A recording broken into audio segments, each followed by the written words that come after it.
Wogan waked up in the dark and was seized with a fear that he had slept too long. He jumped out of bed and pushed open the door of his parlor. There was a lighted lamp in the room, and Marnia was quietly laying his master's supper. "At what hour?" asked Wogan. 10 o'clock, monsieur, at the little postern in the garden wall." "And the time now?" 9. Wogan dressed with some ceremony, supped, and at 8 minutes to 10 slipped down the stairs and out of doors. He had crushed his hat down upon his forehead and he carried his handkerchief at his face. But the streets were dark and few people were abroad. At a little distance to his left he saw above the housetops a glow of light in the air which marked the opera house. Wogan avoided it. He kept again to the alleys and emerged before the Chevalier's lodging. This he passed, but 100 yards farther on he turned down a side street and doubled back upon his steps along a little byway between small houses. The line of houses, however, at one point was broken by a garden wall. Under page 19, this wall Wogan waited until a clock struck 10, and while the clock was still striking he heard on the other side of the wall the brushing of footsteps amongst leaves and grass. Wogan tapped gently on a little door in the wall. It was opened no less gently, and Edgar the secretary admitted him, led him across the garden and up a narrow flight of stairs into a small lighted cabinet. 2 men were waiting in that room. One of them wore the scarlet robe, an old man with white hair and a broad bucolic face, whom Wogan knew for the Pope's legate, Cardinal Origo. The slender figure of the other, clad all in black but for the blue ribbon of the garter across his breast, brought Wogan to his knee. Wogan held out the Pope's procuration to the Chevalier, who took it and devoutly kissed the signature. Then he gave his hand to Wogan with a smile of friendliness. "You have outsped your time by 2 days, Mr. Wogan. That is unwise, since it may lead us to expect again the impossible of you. But here, alas, your speed for once brings us no profit. You have heard, no doubt. Her Highness the Princess Clementina is held at Innsbruck in prison." Wogan rose to his feet. "Prisons, sir," he said quietly, "have been broken before today. I myself was once put to that necessity." The words took the Chevalier completely by surprise. He leaned back in his chair and stared at Wogan. Page 20. "An army could not rescue her," he said. "No, but one man might." "You," he exclaimed.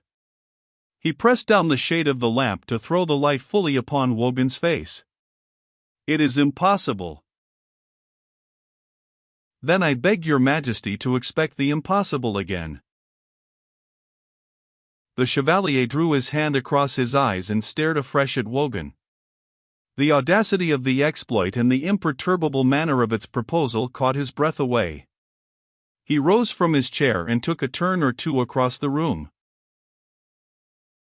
Wogan watched his every gesture. It would be difficult, he knew, to wring the permission he needed from his dejected master, and his unruffled demeanor was a calculated means of persuasion. An air of confidence was the first requisite. In reality, however, Wogan was not troubled at this moment by any thought of failure. It was not that he had any plan in his head, but he was fired with a conviction that somehow this chosen woman was not to be wasted, that some day, released by some means in spite of all the pressure English ministers could bring upon the Emperor, she would come riding into Bologna. The Chevalier paused in his walk and looked towards the Cardinal. "What does your Eminence say?" "That to the old the impulsiveness of youth is eternally charming," said the Cardinal, with a foppish delicacy of speaking in an odd contrast to his person. Page 21. Mr. Wogan understood that he had a second antagonist. "I am not a youth, Your Eminence," he exclaimed with all the indignation of 27 years. "I am a man." But an Irishman, and that spells youth. You write poetry too, I believe, Mr. Wogan. It is a heady practice. Wogan made no answer, though the words stung. An argument with the cardinal would be sure to ruin his chance of obtaining the chevalier's consent. He merely bowed to the cardinal and waited for the chevalier to speak. Look you, Mr. Wogan, while the emperor's at war with Spain, while England's fleet could strip him of Sicily, he's England's henchman. He dare not let the princess go. We know it. General Heister, the governor of Innsbruck, is under pain of death to hold her safe. But, sir, would the world stop if General Heister died? A German scaffold if you fail. In the matter of scaffolds I have no leaning towards any one nationality. The cardinal smiled. He liked a man of spirit, though he might think him absurd. The chevalier resumed his restless pacing to and fro. It is impossible. But he seemed to utter the phrase with less decision this second time. Wogan pressed his advantage at the expense of his modesty. Page 22. Sir, will you allow me to tell you a story of an impossible escape from Newgate in the heart of London by a man in fetters? There were 9 grenadiers with loaded muskets standing over him. There were 2 courtyards to cross, 2 walls to climb, and beyond the walls the unfriendly streets. The man hoodwinked his sentries, climbed his 2 walls, crossed the unfriendly streets, and took refuge in a cellar, where he was discovered. From the cellar in broad daylight he fought his way to the roofs, and on the roofs he played such a game of hide-and-seek among the chimney-tops. Wogan broke off from his story with a clear thrill of laughter. It was a laugh of enjoyment at a pleasing recollection. Then he suddenly flung himself down on his knee at the feet of his sovereign. "Give me leave, your majesty," he cried passionately. "Let me go upon this errand. If I fail, if the scaffold's dressed for me, why where's the harm? Your majesty loses one servant out of his many. Whereas, if I win," and he drew a long breath. "Aye, and I shall win. There's the princess, too, a prisoner. Sir, she has ventured much. I beg you give me leave." The chevalier laid his hand gently upon Wogan's shoulder, but he did not assent. He looked again doubtfully to the cardinal, who said with his pleasant smile, "I will wager Mr. Wogan a box at the opera on the first night that he returns, that he will return empty-handed." Wogan rose to his feet and replied good-humoredly, page 23, "It's a wager I take the more readily in that your eminence cannot win, though you may lose. For if I return empty-handed, upon my honor I'll not return at all." The cardinal condescended to laugh. Mr. Wogan laughed too. He had good reason, for here was his eminence in a kindly temper and the chevalier warming out of his melancholy. And, indeed, while he was still laughing the chevalier caught him by the arm as a friend might do, and in an outburst of confidence, very rare with him, he said, "I would that I could laugh so. You and Whittington, I do envy you. An honest laugh, there's the purge for melancholy. But I cannot compass it," and he turned away. "Sure, sir, you'll put us all to shame when I bring Her Royal Highness out of Innsbruck." "Oh, that," said the chevalier, as though for the moment he had forgotten. "It is impossible," and the phrase was spoken now in an accent of hesitation. Moreover, he sat down at a table, and drawing a sheet of paper written over with memoranda, he began to read aloud with a glance towards Wogan at the end of each sentence. "The house stands in the faubourgs of Innsbruck. There is an avenue of trees in front of the house. On the opposite side of the avenue there is a tavern with the sign of the White Chamois." Wogan committed the words to memory.